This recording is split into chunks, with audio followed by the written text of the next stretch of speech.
ज्ञानमहर्षी आदरणीय बाबा महाराज सातारकर यांची प्रवचनं गेली 15 दिवस आपण अव्याहत रीतीनं ऐकतो आहे. भरपूर बाहेर जरी पाऊस असला तरी हे आनंद अमृतवाणीचं ऐकायला या ठिकाणी आपण सगळे मोठ्या संख्येने येतात. त्याबद्दल खरोखर आपले मानव तेवढे आभार कमी आहेत. आज या ठिकाणी चिमाजी लाटे हे आलेले आहेत. ते महाराजांच्या बरोबर असतात. त्यांनी महाराजांना पुष्पहार घालावा अशी मी त्यांना विनंती करतो. त्याचप्रमाणे जाचक फुलवाले या ठिकाणी आलेले आहेत. त्यांनी ज्ञानेश्वरीच्या पोथीला हार घालावा अशी मी त्यांना विनंती करतो. विनेकरी श्री लाटे.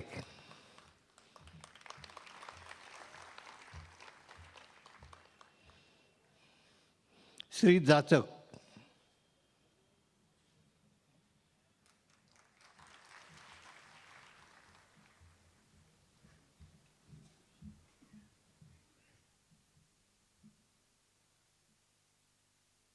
विठ्ठल श्री ज्ञानदेव तुकाराम ज्ञानेश्वर महाराज की जय.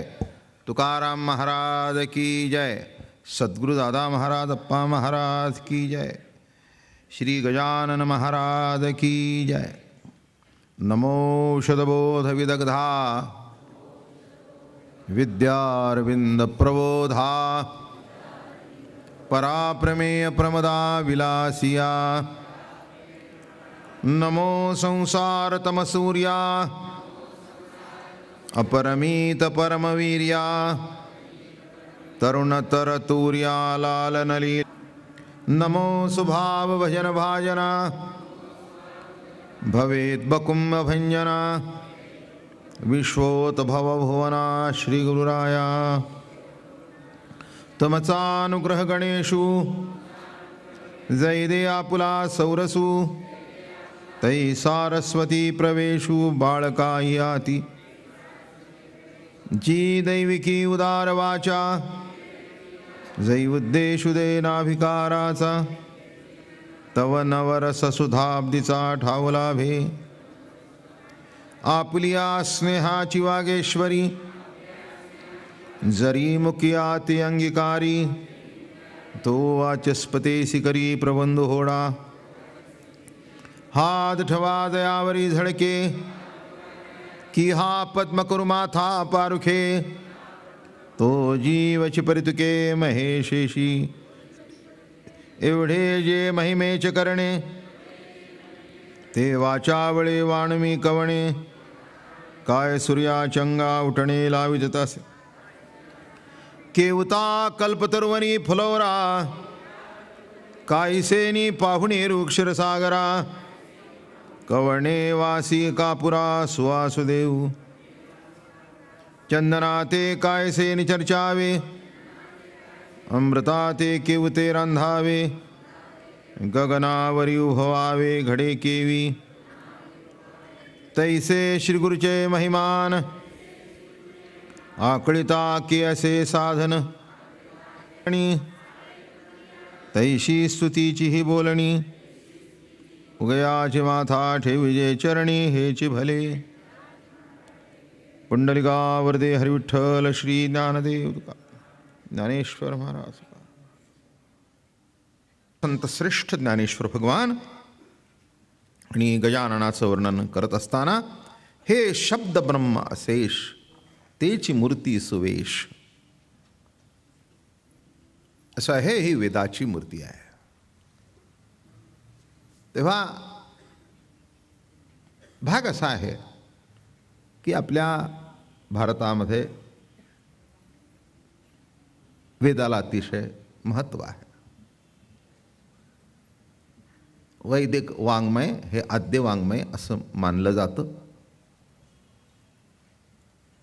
ते देवाचे निश्वासित आहेत. भगवंताच्या श्वासापासून ते प्रगट झाले असं लिखाण आहे. पण त्याच्यातली एक गंमत अशी आहे तीच आपल्याला आज सांगतो थोडीशी. प्रत्येक कोणचंही चांगलं असू दे वाईट असू दे खरं असू दे खोटं असू दे त्याच्या दोन बाजू असतात.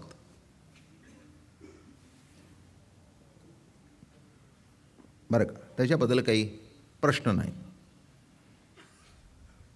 तेव्हा वेद शब्दाचा अर्थ वेद वेद्य जाणीव, वेद वेद्य जाणीव, बरं का. अध्यात्मातली जाणीव प्रगट होणं, ते ज्ञान प्रगट होणं.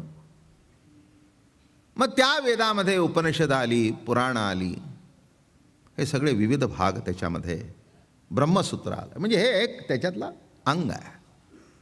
पण गंमत कशी आहे, इथे दोन मतं असण्याचं कारण काय. आता वेद हे पौरुषीय का अपौरुषीय, अर्थ सांगतो मी तुम्हाला, नुसतं शब्द बोलून पुढे जाणार नाही आणि तसा गेलोय नाही. एक एक शब्द आपला 2-2, 3-3 दिवस चालू आहे, याच्यावरून आपल्याला कळेल की वेद हे पौरुषीय का अपौरुषीय. म्हणजे काय, अपौरुषीय म्हणजे या वेदाला तसा कोणी करता नाही, प्रत्यक्ष भगवंताच्या निश्वासातून ते प्रगट झाले. अपौरुषीय, कोणी याला केलं नाही, याचा करता कोणी नाही, हे निर्माण झाले भगवंताच्या श्वासात. भगवंताने सुद्धा अर्जुनाला मोठं कौतुकाने म्हटलं, भागवतामध्ये सुद्धा आहे, हो का वेदाचे म्हणणे निश्वासित, जो मी स्वमुखे बोलिलो येथ, ते तू अयुक्त म्हणतोसी. काही वेळेला मतमतांतर होतं, तेव्हा भगवान म्हणाले, अरे तू वेदामध्ये बोलले असं सांगतोस, पण मी स्वतः बोलतोय ना.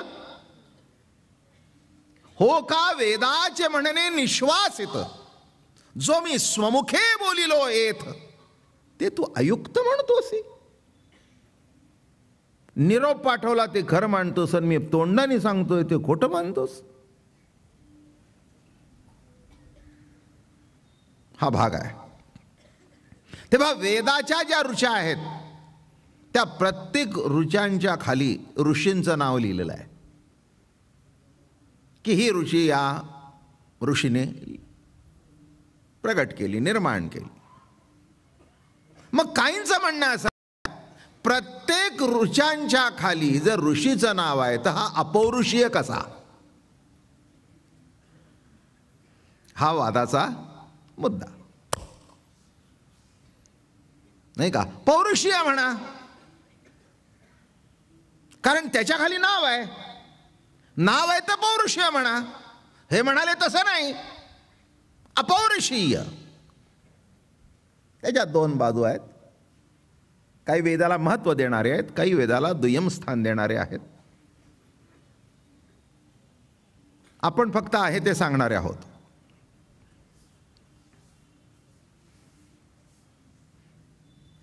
आपल्याकडे महत्त्व त्यांना आहे ज्यांनी सर्वसामान्य माणसाला जवळ केलं त्याला.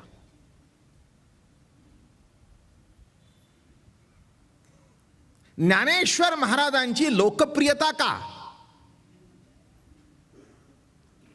ज्ञानेश्वर महाराजांचे गुणगान सगळे का गातात, ही एक मोठी सामाजिक क्रांती त्या काळामध्ये मौलीने उभी केली. तेव्हा पौरुषीय का पौरुषीय, तेव्हा जे पौरुषीय म्हणणारे आहेत त्यांचं म्हणणं असं आहे की प्रत्येक ऋचांच्या खाली ऋषीचं जर नाव आहे तर त्याला अपौरुषीय म्हणता येत नाही, पौरुषीय म्हणता येतं. आता दुसरी बाजू सांगतो, अपौरुषीय का, त्या ऋषींना जर विचारलं हे तुम्ही केलं का, त्यांचं नाव असून सुद्धा त्यांचं म्हणणं असं आहे की आम्ही केलं नाही, आम्हाला स्फुरलं. माझं बोलणं कळलं का, काय आम्हाला स्फुरलं, काय आहे, काय प्रगट होणार आहे हे आम्हाला माहिती नाही, सहज स्वभावता प्रगट झालं, स्फुरलं. आणि सहज स्वभावता स्फुरलं म्हणून ते पौरुषीय नाही आहे तर ते अपौरुषीय आहे. माझं बोलणं कळलं का आपल्याला. हो, काही काही वेळेला आपल्या मनामध्ये जी कल्पना नसेल, जी विचार नसेल, तो एकदम सुचतो, एकदम सुचवतो, म्हणजे तो तुमचा नाही, त्यावेळेला तुम्हाला कोणीतरी सुचवणारा आहे. फक्त एक घडलं, जरी माईक मधून माझं वाक्य शेवटच्या माणसाला पोचतंय तरी त्याचा याच्याशी काही संबंध नाही. पोचणं हे काम आहे, पण आवाज त्याचा नाही.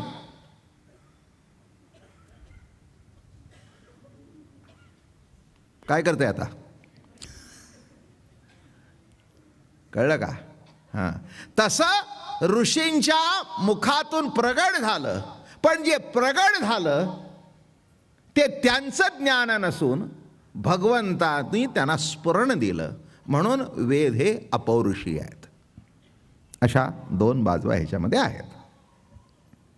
तेव्हा आता पुढे मला असं वाटलं की त्यांना स्फुरलं म्हणून वेद अपौरुषीय, मग ज्ञानेश्वरी सुद्धा ज्ञानेश्वर महाराजांना स्फुरली, ती अपौरुषीय आहे.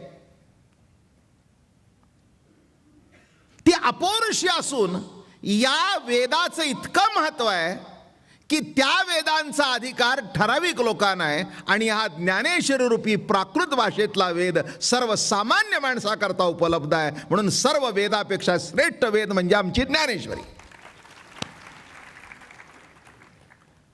हे वैशिष्ट्य लक्षात घ्या. काय म्हटलं मी, कशा करता सांगितलं?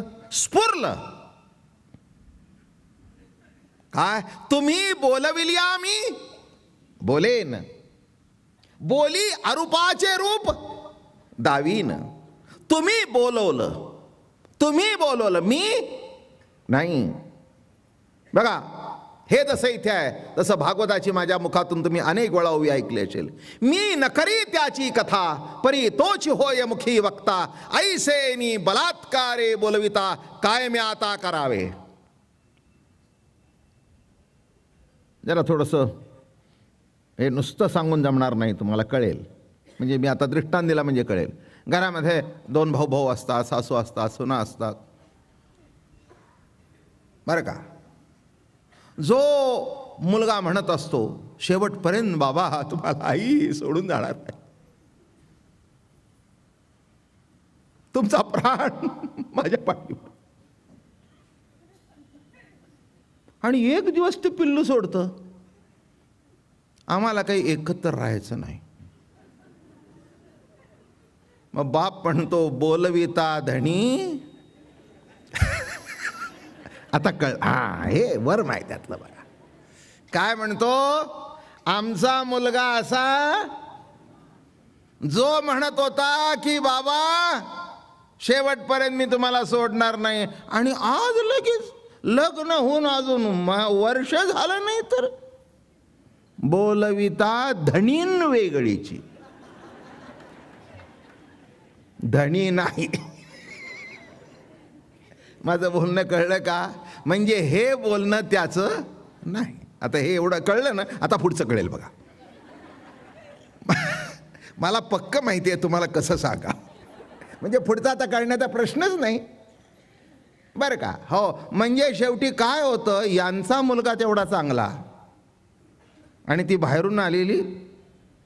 तसं नाथ इथे म्हणतायत, मी नकरी त्याची कथा, परी तोची होय मुखी वक्ता. ऐसेनी बलात्कारे बोलविता, काय अपौरुषीय. भागवत सुद्धा जरी नाथानी लिहिलं तरी ते म्हणत नाहीत मी लिहिलं, मला भगवंतानी सुचवलं, स्फुरलं. हे वर्म आहे, हे नीट लक्षात घ्या. आणि अजून एक मोठा फरक सांगतो. मागचे वेद जे आहेत त्यांचा अधिकार सर्वांना नाही, पण या मराठी भाषेमध्ये जे वेद निर्माण झाले त्याचा अधिकार मात्र यच्चावत जीवमात्राला झाला. हेच या वेदांचं वैशिष्ट्य आहे, आणि तो मराठी भाषेत आहे, म्हणून मला तर अतिशय आनंद आहे. हे वैशिष्ट्य लक्षात घ्या इथलं, बरं का. अजून सांगू का, तुकाराम महाराजांच्या अभंगवाणीला सुद्धा असं म्हटलंय, तुका पंचम तो वेद. पण वेद जरी म्हटलं तरी या चारीपेक्षा हे वेद श्रेष्ठ आहेत. का? सकळ अशी येथे आहे अधिकार, आणि कलियुगी उद्धार हरीच्या नामे. बरं का. म्हणून ज्ञानेश्वरीमध्ये सुद्धा ज्ञानेश्वर महाराज मोठ्या कौतुकाने म्हणाले, वेद अत्यंत कृपण झाला. ही भागवतातली उभी आहे, ज्ञानेश्वरीतली उभी सांगतो. वेदू संपन्न असे ठाई, पण कृपण ऐसा आण नाही, जे काणी लागला तिन्ही वर्णाच्या. वेद श्रीमंत आहे, वेद संपन्न आहे, त्याच्याबद्दल काही प्रश्न नाही, पण कृपण आहे. पुढचं सांगतात, काय केलं? स्त्री शूद्रासी अबोला अद्यापि धरोने ठेला. स्त्री शूद्रांच्या करता अबोला धरून ठेवला, म्हणून तो गीतेत आला. आणि गीतेत आला तरी कळला नाही, पण ज्ञानेश्वरीच्या माध्यमातून अगदी झोपडीपासून महालापर्यंत घराघरामध्ये जाऊन पोचला. हेच या वेदाचं कौतुक आहे. म्हणून पौरुषीय का अपौरुषीय या वादात काही मला पडायचं नाही, ज्याला जसं वाटेल. कारण हे काही अपौरुषीय पौरुषीय अलीकडच्या विद्वानांचं मत नाही आहे. हे जुने जे वेदांती आहेत त्यांचे वाद होते. कुणी मानलं कुणी मानलं नाही, आपल्याला त्या वादात काही पडायचं नाही. आपल्याला आपल्या पुढे जो वेद आहे त्या वेदाचा अधिकार कुळ जाती वर्ण आघवेचे अप्रमाण, हे या वेदवाक्य आहे. आणि लक्षात ठेवा, त्या वेदाचे निश्वासित जसं भगवान आहे तसं इथलं वैशिष्ट्य सांगतो. इथले भगवान आहेत. कोण? ज्ञानेश्वर महाराज, महाविष्णूचा अवतार, सखा माझा ज्ञानेश्वर. तेव्हा त्यांच्या मुखातून हे वेदवचन बाहेर पडलं. पण असं कुळ जाती वर्ण आघवेची अप्रमाण. तू कोणत्या कुळामध्ये जन्माला आलास, तू कुठे जन्माला आलास, याच्याशी आम्हाला काहीही घेणं देणं नाही आहे. फक्त वर्म इथे आहे.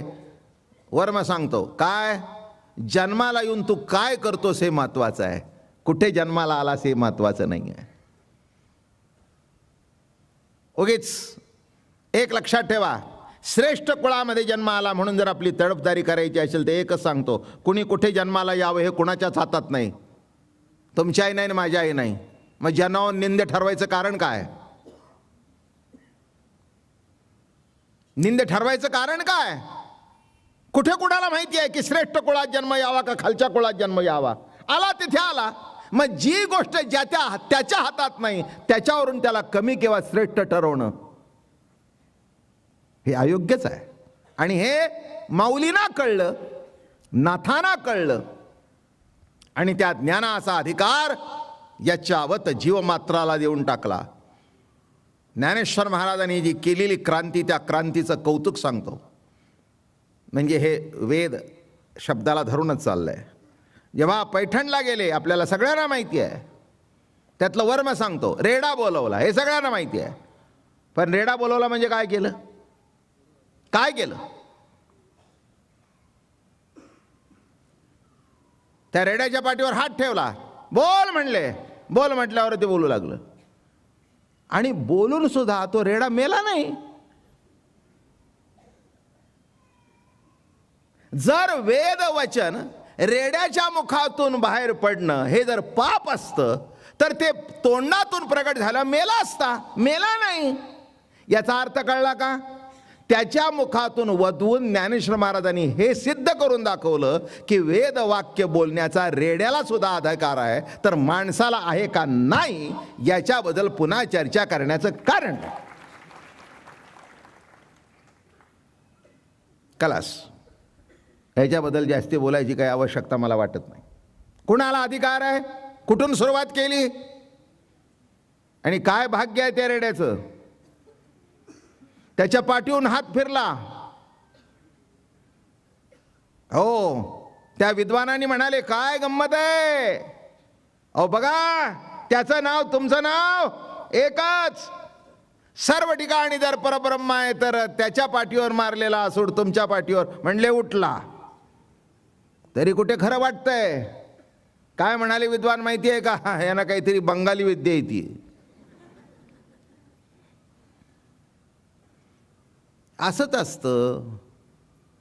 एखादी बाई आपल्यापेक्षा जास्ती गोरी असली आणि तिने काही जरी मेकअप केला नाही तर सावळी म्हणते रोज मेकअप करून येते. पर्याय नाही. त्याला करतं काय? हां, आपल्याजवळ तर नाही. 10 वेळा जाऊन बघितलं, काही फरक पडला नाही, मग तिची निंदा करण्यापेक्षा दुसरं आमच्या हातात काय आहे? माझं बोलणं नीट लक्षात घ्या. तसं रेडा, आणि त्या रेड्याला काय पद दिलं माहिती आहे का? आळे फाट्याला जा कधी गेलात तर, त्या रस्त्याने आळे फाट्याला या रेड्याची समाधी आहे. केवढं मोठं भाग्य आहे. बरोबर नेला त्याला. मग ते म्हणले चल. आणि काय भाग्य आहे. मला फार मोठं कौतुक वाटतं. माझी जी ऐश्वर्यवती ज्ञानेश्वरी आहे ना, त्यात चित्र आहे बघा, की ज्ञानेश्वर महाराज ज्ञानेश्वरी सांगतायत, पुढे निवृत्तीनाथ बसलेत, पण असा मागच्या बाजूला रेडाही बसलाय. त्या रेड्यानी अख्खी ज्ञानेश्वरी ऐकली. हे ऐकलंय त्या रेड्यानी. ओम नमो जी आद्या. असे अनेक रेड्यांचा उद्धार झाला. त्यापैकी एक रेडा तुमच्या समोर बसलाय आहे. ते आपलं सांगितलं. अनेक रेड्यांचा उद्धार झाला, त्याच्यात हा एक महाराष्ट्रात निर्माण झालेला रेडा आहे म्हणून बोलतोय, नाहीतर कशाला बोलतो बाबा?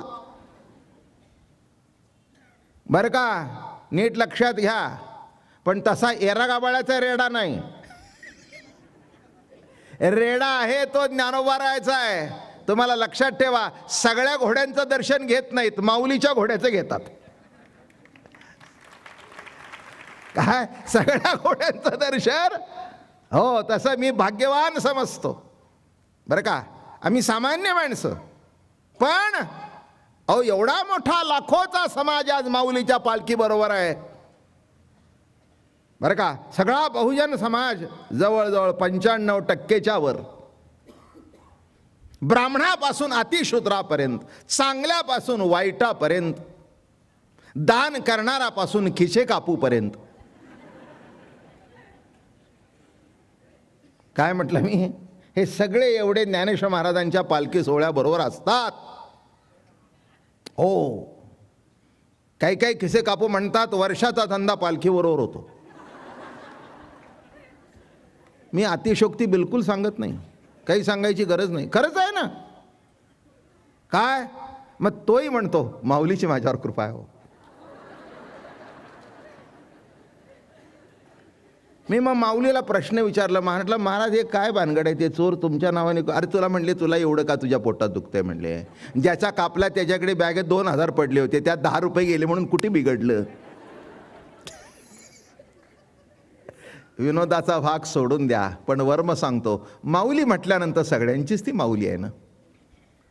जे जे देखे भूत ते ते मानिजे भगवंत, हा जर माऊलींचा सिद्धांत आहे तर त्यांना माझी खात्री आहे की चोराच्या ठिकाणी सुद्धा त्यांना देवतेच असला पाहिजे. हा वादच प्रश्न नाही. कशाला चर्चा करता बरं का. आणि तुमचा देव तरी काय? ज्यांनी ही गीता सांगितली ती जन्माला कुठे आला? म्हणजे जिथे चोर जाऊन बसतात तिथे. गोकुळात राहून काय केलं?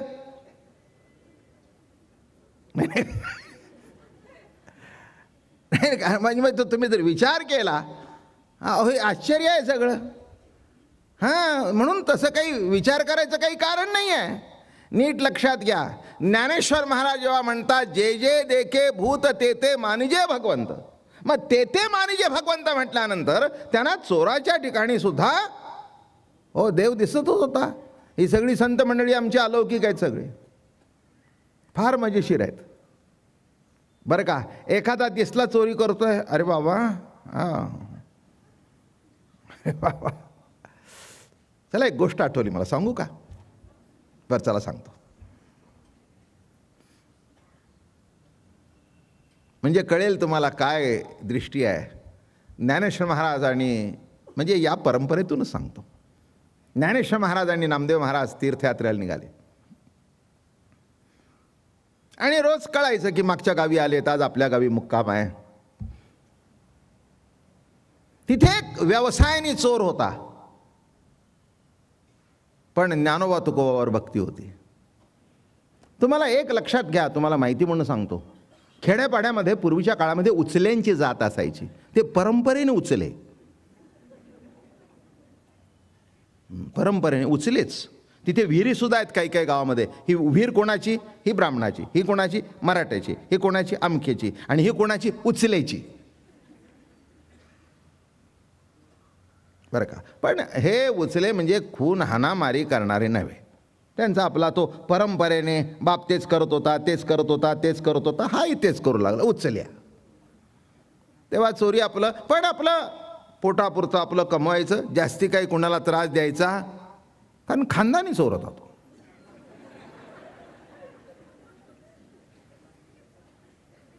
बरं का. चोर कसा होता? खानदानी चोर होता. त्याच्यावर अभंग सुद्धा आहे. त्या चोराचं नाव होतं हरिपाळ. आणि फार सुंदर कथा आहे. आणि ज्ञानेश्वर महाराज वगैरे त्याच्या गावात आल्याबरोबर गावात वजन होतं तसं त्याचं, म्हणजे कुणाला काही कळतच नव्हतं, कारण गाव झोपल्यावर व्यवसाय सुरू.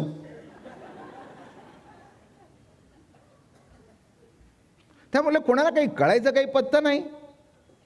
सर्व झोपायच्या अगोदर झोपायचा. त्यामुळे सगळ्यांना माहिती आहे हरिपाळ म्हणजे 9ला त्यांच्या घरातले दिवे गेले, मागच्या दाराने बाहेर पडले. आणि ज्ञानेश्वर महाराज, नामदेव महाराज गावात येतात म्हटल्यानंतर बरं, कीर्तनाची आवड होती. काही वेळेला असंच चोरीला जाताना कीर्तन तिथंच बसावं, जाऊ द्या आता काय असेल ते असेल, आपलं पोटापुरतं करत होतं. झालं बाबा. ज्ञानेश्वर महाराज नामदेव महाराजांना सांगितलं, उद्याची व्यवस्था आमच्या घरी, एवढे मोठे संत आपल्या गावात, गावातल्या लोकांना बोलवलं, तुम्ही काळजी करू नका, गाव जेवण आपलं. जाऊ द्या आता जास्ती बोलत नाही, उलट सुलट काही सांगत नाही, सरळच सांगतो. नाही तर उलटी बाजू सांगायची म्हटल्यावर पुष्कळ सांगेन, पण सरळ सांगतो एकदम. तेव्हा अरे माऊली आपल्या गावी येणार आहेत, नामदेव महाराज येणार आहेत, त्यांचं कीर्तन आहे, गाव जेवण. मग पलीकडच्या गावी होते तर ते येणार आहेत म्हटल्यानंतर अहो ते लवकर झाले. इथे धांदल झाली सगळी. आलून आपल्या घरात बिरात बसवलं, काही होतं घरात, नाही असं नाही. आता त्यांनी लोटांगण घातलं, मायबाप माझ्या घरी. बरं, दिसला चांगला दिसला, आणि खरंच चांगला होता. एक लक्षात ठेवा, तो काय करत होता हे नंतर विचार करीन मी, पण ज्या वेळेला त्याला ज्ञानोबा तुकोबाचे पाय धरावेसे वाटले नामदेवरायाचे, तिथेच काहीतरी पूर्वपुण्याई असलीच पाहिजे ना, एवढं तरी मान्य करा की. माऊलीला घरात बोलवावं, नामदेवरायाला घरात बोलवावं, आणि हेही त्याचं आमंत्रण स्वीकारावं, ही सुद्धा काहीतरी पूर्वजन्मी सुकृते असलीच पाहिजे. बायकोला सांगितलं, नीट काळजी घे, पाय बी दाबले, सेवा बिवा केली, आणि निघाले बाहेर. आज म्हणले जरा 2 घरं जास्ती करायला पाहिजेत, उद्या गाव जेवण घालायचं आहे, सगळी लोक बोलवायचीत, आणि नाही केलं तरी काही बरोबर नाही.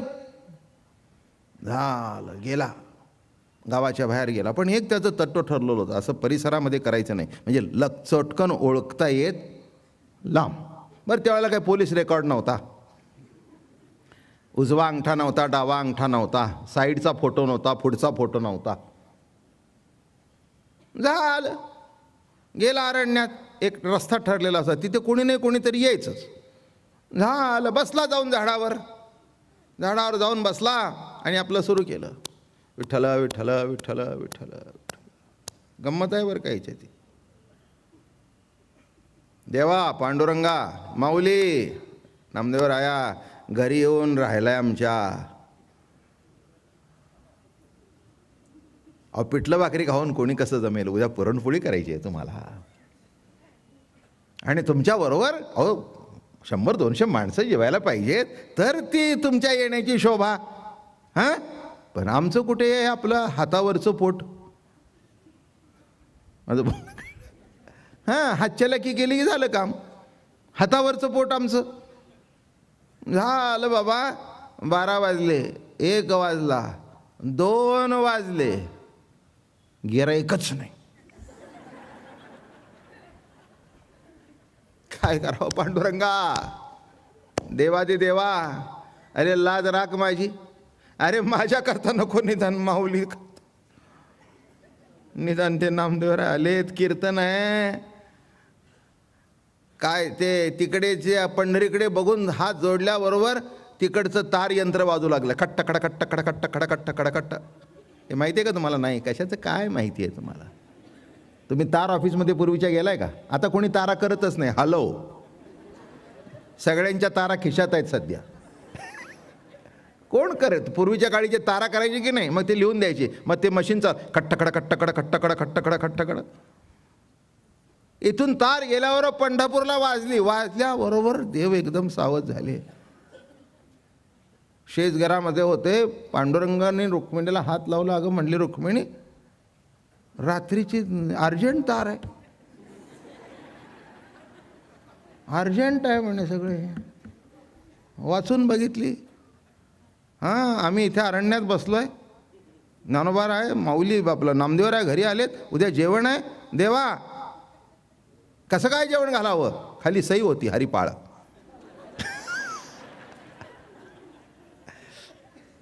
सई होती खाली, हरिपाळ. ते म्हणले चला लवकर. ते म्हणले जास्ती बोलायचं नाही, आणि असं करा, ते हिऱ्या मोत्याचे दागिने घालू नका, फक्त सोन्याचे घाला, म्हणजे जे लवकर बाजारात मोडता येतील असे घाला. सोन्याचे दागिने घाला. बरं, तुम्ही ऐकली नव्हती ना कधी? चला आज योग आहे तर सांगून टाकू. काय असं काय आपलं अगदी शिस्तबद्ध प्रवचन, बेशिस्त तर कधीच नाही, पण ऐकून तर ठेवा. काय या महाराष्ट्रामध्ये कसे सत्पुरुष निर्माण झाले, कशी त्यांची जीवाकडे बघण्याची दृष्टी होती. एकच मुद्दा मांडला आहे की चोर असू दे, साव असू दे, संतांची दृष्टी तीच असते. जे जे देखे, इथूनच मुद्दा आहे. तेव्हा झालं, देवाने एका शेटजीचं रूप बीप घेतलं, जरा पोटबीट चांगलं गरगरीत बिरगरीत, ती अंगी विंगी घातली, ती गोल पगडी बिगडी, उपरणं बिपरणं. आईसाहेबाला सुद्धा तो घागरा बिगरा. शेठाणी झाली आईसाहेब, ती नथ्थन घातली बरं का, ते दागिने बिगिणे घातले, आणि मग एक छकडा बैल बरं का, आणि ते बसले आणि ते डबोलं घेतलं बरोबर, सगळं निघाले. आता ह्याला माहितीच, आता देवाला कोणचा चोर माहिती नाही, नंबर एकचा चोर तोच आहे, कारण सगळ्यात आहे पण कधी भेटत नाही असा चोरून राहिलेला आहे. तेव्हा एका चोराला दुसऱ्या चोराचा ठिकाण काय माहिती असतं. ओवी सांगू का ज्ञानेश्वरीतली? आघविया चोरिया आपुले. बघा 4-5 दिवसापूर्वी किंवा 8 दिवस झाले असतील की पुढिलांची दृष्टी चोरी जे, हा दृष्टी बंद निपजे, परी नवल लाघव तुझे, जे आपण पे चोरी. सर्वात आहे पण कधी आहे असा मरेतोपर्यंत वाटत नाही, असा हा चोर. तेव्हा त्याला बरोबर माहिती, लत्त्यात आल्याबरोबर ती मग मुद्दाम ते बैलाला घुंगरं बिंगरं झूल बिल हे पेंगत होते. एकदम सावध झालं. ते म्हणलं आलं गिराईक, आलं आलं म्हटल्या बरोबर असं टप्प्यात आल्यावर उडी टाकली आणि धरला.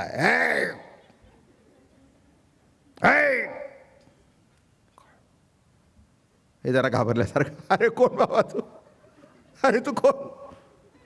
आईसाहेबांनी लगेच खांदा बिंदा धरला देवाचा.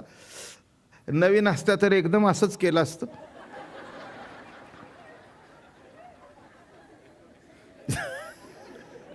जुन्या काळच्या होत्या म्हणून आपलं खांद्या. आता हे नाटकं तरी करायला पाहिजेत की नाही देवाला सुद्धा? काय देव लट लट लट कापू लागले. ए म्हातारा, ए काढ काढ ते तुझ्या बायकोच्या अंगावर. अरे पण तू असा एवढा बळजबरी का करते? अरे आमचा वय तर बघ तू. अरे आमची उमर बघ ना काय ती. अरे आमची उमर काय, तुझी उमर काय? हां हां. आणि एवढ्या अरण्यामध्ये अरे आम्हाला कोण नाही मागे पुढे. जे पुढे आहेत ते पुढेच आहेत, आणि तू पुढे उभा. अरे तुला असा काय करते? हां, अरे रात्री किती वाजले? 2-3 वाजले. अरे बाबा, हे एवढे दागिने, हां, जास्ती बडबड करायचे नाही, काढा. ते हळूच म्हणतायत, द्यायला चालू आहे, काढा काय? तू एवढं बळजुबिरी करायची गरज काय? द्यायला चालू आहे तुला. आईसाहेबांनी एक एक काढून देत आहेत. यांनी लांबूनच बघितलं. हा हा हा वा वा. ते म्हणले, अरे क्या बात आहे, असं केव्हाच मिळालं नव्हतं. काय तो हार नामकन सगळं काढ.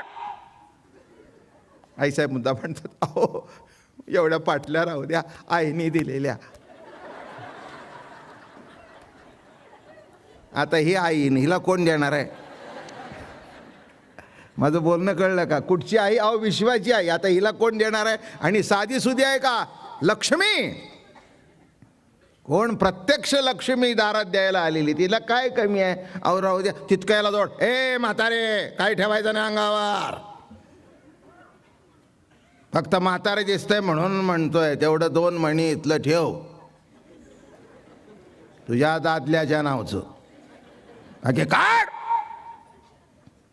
काढून दिलं सगळं. उपरनं देवानेच दिलं. नीट बांधून घेऊन जा बाबा. नीट बांधून बिंदून गाडी दिली, घे. आता बघा, जा म्हणला. मग जवळ गेले देव, त्याच्या पाठीवरून हात फिरवला. आता काय हो भाग्य बघा. साधू संत घरात आल्यानंतर भाग्यदारात चालत येतं. हरिपाळाच्या देवाने पाठीवर हात ठेवला. त्याला काहीतरी वेगळं वाटलं. काय वाटलं ते कळलं नाही, पण वाटलं. अरे म्हणे, हे एवढे दागिने होऊन काय करतोयस? हा. म्हाताऱ्या म्हणले, काय करता, काय करता? नाही नाही म्हणले, अरे एवढं आता तुझ्या जन्माचं सार्थक होईल याच्याने एवढं काय करणार आहेस? बोलायचं नाही म्हणले. हे एवढं काय पुरतंय? काय पुरतंय? कोण आलंय आमच्या घरी? एवढं काय पुरतंय? अरे त्याच्यावरून ना तुझी संपत्ती वळून टाकली, दोघाला सदी तरी कमी पडेल असे आलेत. अरे पण कोण आलेत? हो झालं, त्याला गुंतवला. कोण आलेत विचारायचं नाही. अरे पण बाबा असं कसं म्हणतोस? एवढं तुझ्या घरी कोण आलंय ते कळू दे तरी. अरे आता आमचं काय राहिले? हे बघ, आता तू जीवन सोडलंच म्हणून मारलं असतं ती इथूनच आमच्या स्मशानात तुलाच पेटून द्यायची पाळी आली असती. कोण आलंय माहिती आहे का तुम्हाला? माझ्या घरी प्रत्यक्ष देव आलेत. देव शेजारी उभा आहे. माझ्या घरी प्रत्यक्ष देव आलेत, माऊली आलेत, नामदेव महाराज आलेत. वा वा वा वा वा. अरे बाबा लय भाग्यवान, लय भाग्यवान. मिठी बिठी मारली. हे म्हणले लय लाडात येऊ नको. हां हे असलं काय, तुला एवढी चोरी करून मिठी मारतोयस? जाऊ दे रे म्हणे, आजपर्यंत आमचं काही कमी चोरलं गेलं का? पण इतक्या चांगल्या कामाला गेलं नाही.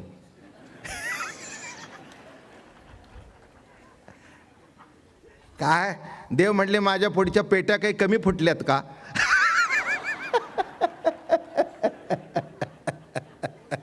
पण इतक्या चांगल्या कामाला कधी गेलं? आज प्रथमच माझ्या पुढचं जे आहे अंगावरचं ते इतक्या चांगल्या कामाला गेले. जा म्हणले, पुढे गेला. ए जरा इकडे रे, इकडे इकडे. तुझं नाव काय? हां म्हणजे भयंकर लबाड दिसता, हळूहळू काढून घेत आहे. अरे म्हणले तुझं नाव काय? तुला काय करायचं म्हणले? थेरड्या. मी मारू नको रे बाबा. हां मागच्या महिन्यातच अटॅक येऊन गेलाय. अरे बाबा माझा नवरा म्हातारा आहे, मारू बिरू नको. एवढं काय तुला राग यायचं? दिलं ना आम्ही तुला. काही तक्रार केली का? तुला काही असं ओढाताण केली का? हां हां ओढाताण केली का? बिलकुल नाही. हां पण तू ते ज्ञानेश्वर महाराज नामदेव महाराजाचं नाव घेतलं आहे. अरे तुला माहीत नाही आम्ही कुठे होतो, कुठे आलो? त्यांच्या दर्शनाकरता आलो. हो अरे खूप. हे काय घडलं माहिती आहे का? हे तीर्थयात्रेला गेल्यापासून देव झोरत होते. नामयाचं कीर्तन नाही ऐकलं. माऊली नाही दिसली, याच्यामुळे आपल्याला येता आलं. बरं झालं, बरं झालं. अरे बाबा, आम्हाला त्यांचं दर्शन घ्यायचं आहे. काय म्हणला? इथे संपून टाकीन. म्हणजे तिथे यायचं आणि माझी कागाळी करायची? अरे बाबा, खरंच नाही रे, अजिबात नाही, अजिबात नाही. आणि देवाने पायाला हात लावला. तुझ्या पायाची शपथ घेऊन सांगतो बघ, शपथ घेऊन सांगतो, आम्हाला जरा येऊ दे, लांबून दर्शन घेऊ. आम्ही तोंडाने बोलणार सुद्धा नाही. अरे काय राहिले, पिकलं पान केव्हाही गळून जायचं. पण मला असं वाटतंय बरं का रे बाबा, वर जाण्यापूर्वी एकदा त्या संताचं दर्शन घ्यावं. आता काय आहे, तुम्हाला अंतरात्मा तोच, बोलणारा तोच, फिरलाच पाहिजे घेतो. बार म्हणला या, पण जरा उशिरा या. मग त्याला काय वाटलं, एकदमच पहिल्यापासून सुरंग रागायला नको, होऊ दे सगळं काम आणि मग काय व्हायचं ते होऊ दे.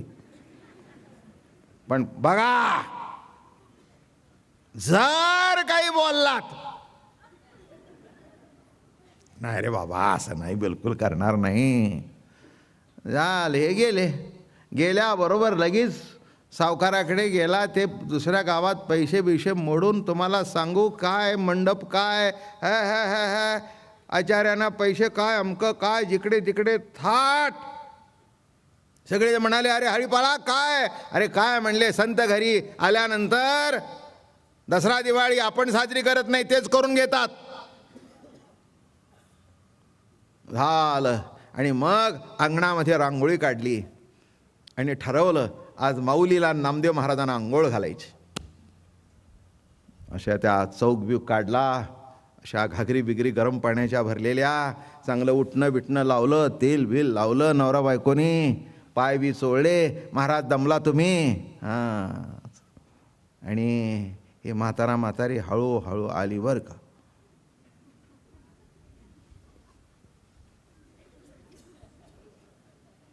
ही म्हातारी आपली बरं काय, ते सगळं लुगडं बिगडं आपलं डकावून, पदर बिदर, हां, काय तेजस्वी दिसत होती. त्याला दागिने लागत नव्हतेच, त्या दागिन्याला शोभा होती हिच्या अंगावर येऊन. दागिन्याने काय याला शोभा, जातीच्या सुंदराला काहीही शोभून दिसतं, अशी मराठीतली म्हण आहे.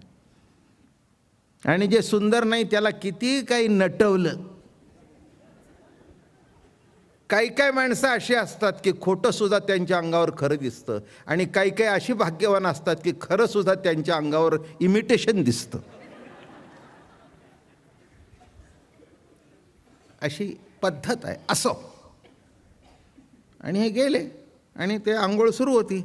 नवरा बायको आंघोळ घालतायत, गावातली माणसं घालतायत. आणि ह्या म्हातारीने काय केलं माहिती आहे का, बरोबर ज्ञानोबांच्या नामदेवराजाची मागे येऊन उभे राहिले. आणि गंमत काय झाली माहिती आहे का तुम्हाला, त्यांनी बघितलं, वाटोळं झालं.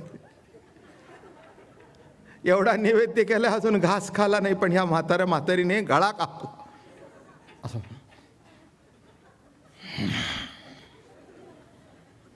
अरे हरिपाळा तू कुणाला करतोस? नाही कुणाला नाही महाराज, उगीच ती गुरंढोरं शिरतायत. काय सांगू. आणि ती म्हातारी अशी कलमी होती. सर्व विश्वाचा आधार तो होता. म्या बोलविल्या वेद बोले, म्या चालविल्या सूर्य चाले, म्या हलविल्या प्राण हले, जो जगाते चाळिता, जो होय माझा अनन्य शरण, तयाचे निवारी मी जन्म मरण. जो होय माझा अनन्य शरण. हरिपाळ त्यालाच शरण गेला होता म्हणून दारात चालत आला.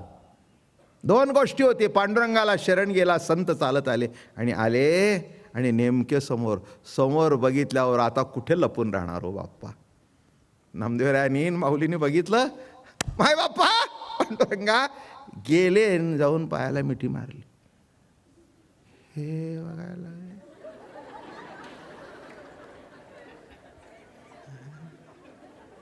झालं, वाटोळं झालं. अरे हरिपाळा इकडे ये, तुझं भाग्य, मायबाप आमचे आईबाप.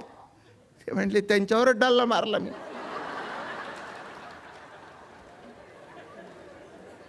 कुठे तुमच्या आईबापाला सुचलं आमच्या तावडी सापडायला. ते पुढे गेल्यावर थोडंसं फायदा. तू काळजी करू नको बाबा.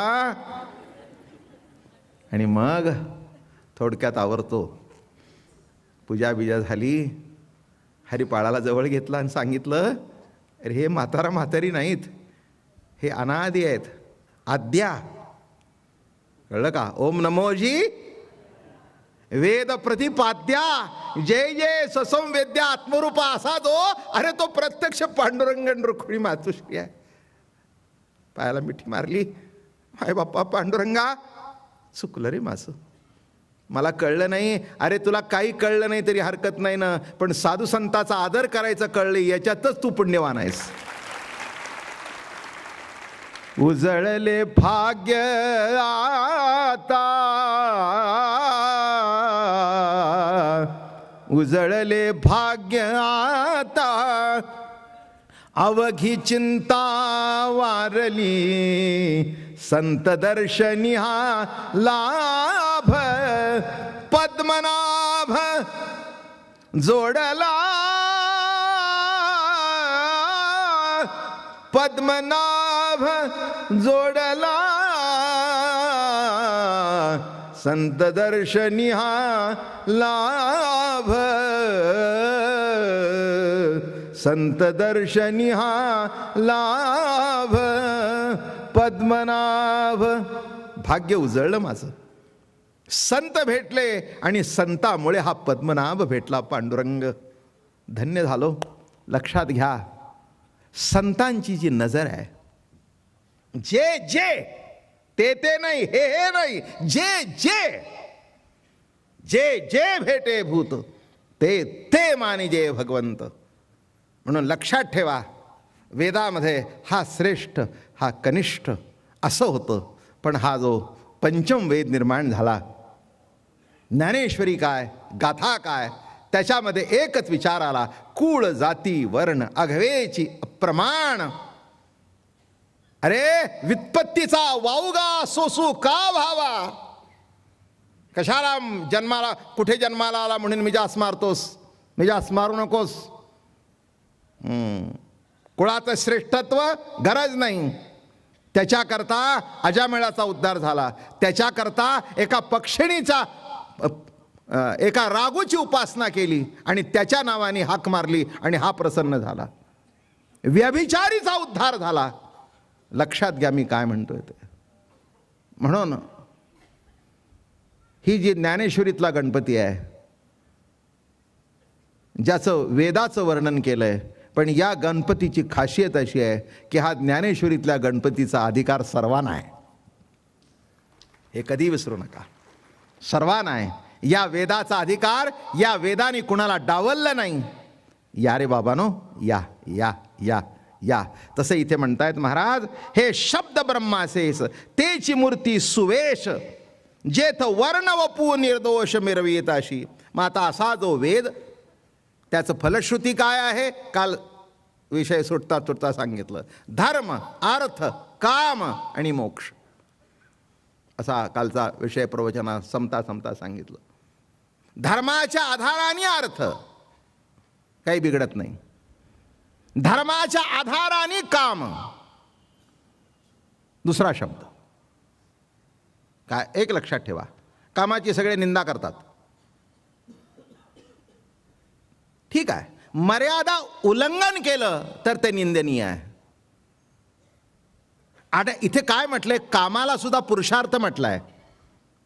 पण धर्माच्या आधाराने जर तो काम असेल तर तो पुरुषार्थ आहे. म्हणून वारकरी संप्रदायाने फार सुंदर सांगितलं माळ घालताना, परस्त्री रुक्मिणी माते समान, परपुरुष पांडुरंगा समान. ही एका शब्दात सगळं आलं बघा अर्थ. धर्माच्या आधाराने काम, वाईट कसा म्हणावा, ज्याच्यातून पुढच्या कुळाची निर्मिती होती. एक लक्षात ठेवा, देवाच्या ठिकाणी सुद्धा कामना निर्माण झाली म्हणून जग निर्माण झालं. काम शब्दाचा अर्थ असा आहे, काम, कामना, इच्छा, बरं का, केवळ सेक्स नव्हे. तो अंबलाला तेवढाच अर्थ माहिती आहे. अर्थ कसा आहे? काम, कामना, इच्छा एकाएकी नरमते, एकलेन कंठवे म्हणून या येणे, केली निर्माण 14 भुवने, चंद्र सूर्य तारांगणे, भूत भौतिके भिन्न भिन्न, ऐसा लाघवी हा माया सूत्रधारी. भिन्न भिन्न. लक्षात ठेवा, काम केव्हा वाईट आहे. आणि एक सांगतो, काम जर वाईट असेल तर ज्या हेतूने 2 मुलामुलींना एकत्र आणायचं, ज्याला आपण लग्न म्हणतो, त्याला मंगल कार्य का म्हणावं? त्याला अमंगल कार्य म्हणायला पाहिजे ना?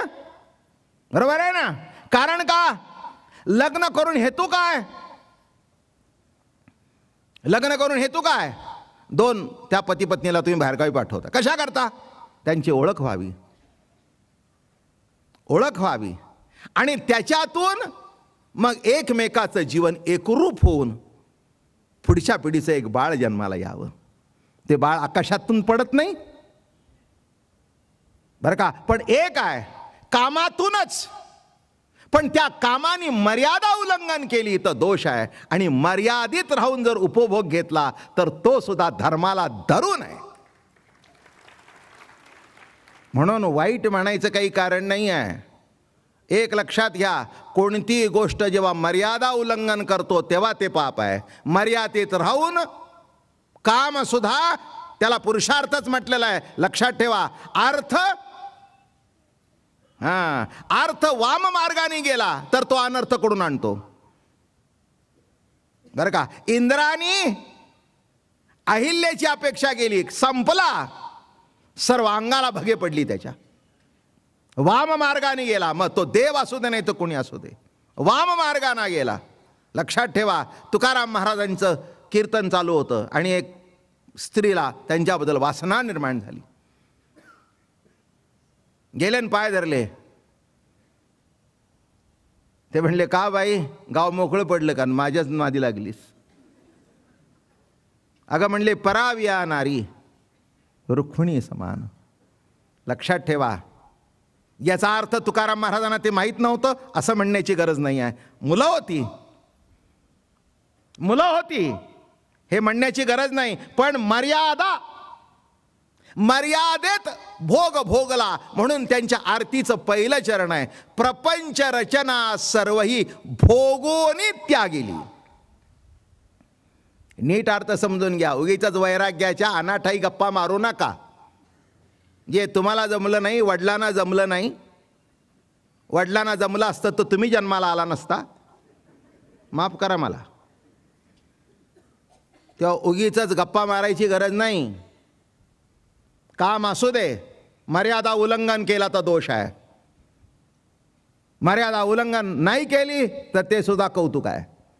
किंबहुना अहो, 2 आत्ताच सांगितलं, 2 एकत्र आणता आणि काय आनंद आहे. ज्या दिवशी कळतं दिवस गेलेत, काय ती वाकडी चालणारी सासू सुद्धा अहो गोल गोल फिरत ते सुनेच्या भोवती. हे बघ, आता तू पाणी बिणी आणू नको, मी बघते सगळं, तू काही काळजी करू नको, सगळं नाही तर. पण एकदा आणि तिथल्यात सोनोग्राफी केली, ही सगळेच हसतायत. आप्पा पुढे असं सांगायचंय, सोनोग्राफीतून कळलं की नातू आहे, काय खलास खलास. दुसऱ्या दिवसापासून माझं बोलणं कळलं का? ज्या कर्मातून ते बाळ निर्माण झालं ते कर्म मर्यादित राहून उपभोग घेतल्या कारणाने ते सुद्धा एक धर्मकार्य आहे. मर्यादा उल्लंघन करू नका, याच्याकरता वारकरी संप्रदाय सर्वश्रेष्ठ संप्रदाय आहे. अर्थार्जन कर, पण अर्थार्जन करत असताना धर्माचा आधार असू दे. मर्यादा उल्लंघन करू नकोस. स्त्रीचा भोग घे, पण त्यालाही मर्यादा उल्लंघन करू नकोस. ती मर्यादा उल्लंघन केल्यानंतर रावण संपला, बाकीचे संपले. आता इंद्र चंद्र सगळे संपले. लक्षात ठेवा, ही मर्यादा उल्लंघन न करणं हाच वारकरी संप्रदायाचा आचार विचाराचा एक मुख्य भाग आहे.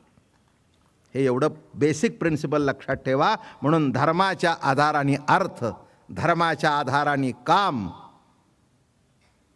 बरं का, नव्हे काम तो भोग रती सुखाचा, निजानंद तो ओपिला अंतरीचा. तो काम हा काम नाही आहे. त्या कामातून जेव्हा आपली पुढचा वंश जन्माला येतो, मुलगा होतो, नातू होतो, काय आनंद, काय आनंद, बरं का. अरे वा, तुम्ही आजोबा झाला, काय आनंद, काय आनंद. लक्षात ठेवा, एक सांगतो, सगुण आणि निर्गुण आहे, काम सर्वात आहे, पण तो निर्गुण आहे तिथपर्यंत समाधान नाही. मुलाबाळांच्या रूपाने सगुण होऊन जेव्हा प्रगट होतो तेव्हा तो काम सुद्धा आनंद देतो. काय त्या कामाचं व्यक्त दर्शन आहे, निंद्य नाही आहे ते. अहो, कोणतीही गोष्ट निंदच होईल ना. उपयोग चुकीचा केला, माणसं म्हणतात पैसा वाईट आहे. पैसा वाईट नाही, तुम्ही उपयोग वाईट करताय. पैसा का वाईट आहे? ताण लागल्यानंतर लिंबाचं सरबतही विकत मिळेल आणि दारूही मिळेल. त्या रुपयाला कुठे माहिती आहे की लिंबाचं सरबत आहे, आणि त्या रुपयाला कुठे माहिती आहे दारू आहे? खर्च करणारे तुम्ही आहेत. म्हणून पैसा वाईट नाही, तुमची बुद्धी वाईट आहे, तुमची करणी वाईट आहे. आणि त्याला मर्यादा टाकून जर भोग घेतला, हो हो, उत्तम उत्तम. आणि त्याच्याकरताच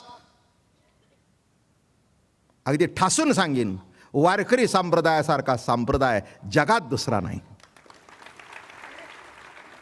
हे मुद्दाम सांगतोय मी तुम्हाला. कारण का? अनेक नवीन नवीन परंपरा निर्माण येतात, अनेक संप्रदाय निर्माण होतात, अनेक प्रवचनकार. पण एक सांगतो तुम्हाला, फार थोडे खाण्यापिण्याला बंधन ठेवतात. कारण त्यांना असं वाटतं याला बंधन ठेवणं तर आपल्याकडे कमी माणसं येतील. इथे वारकरी संप्रदायाचा मुद्दा तोच नाही, तो नाहीच आहे. येऊ दे, नाही तर न कोणी येऊ दे.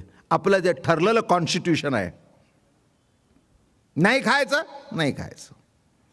एवढंच मला माहिती आहे.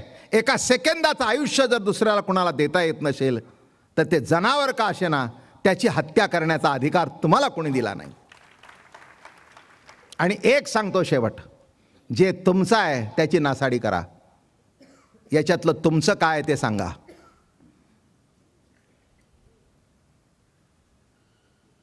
सांगा, नखापासून केसापर्यंत तुमचं काय याच्यातलं?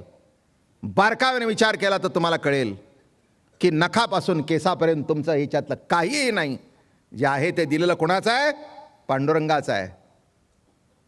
मग पांडुरंगाने दिलेलं त्याचं त्याच्या चरणावर मस्तक ठेवताना तितकंच ते पवित्र असावं, तितकंच ते शुद्ध असावं. आणि म्हणून लक्षात घ्या, धर्माच्या आधाराने अर्थ, धर्माच्या आधाराने काम, मोक्ष पुढचा प्रश्नच नाही. हे बाकीचं नीट घडलं की पुढचं आपोआपच घडतं. पुंडली गौरदेव हरी विठ्ठल श्री ज्ञानदेव तुकाराम विठ्ठल विठ्ठल विठ्ठल विठ्ठल विठ्ठल विठ्ठल विठ्ठल विठ्ठल. 5 आणि 6 2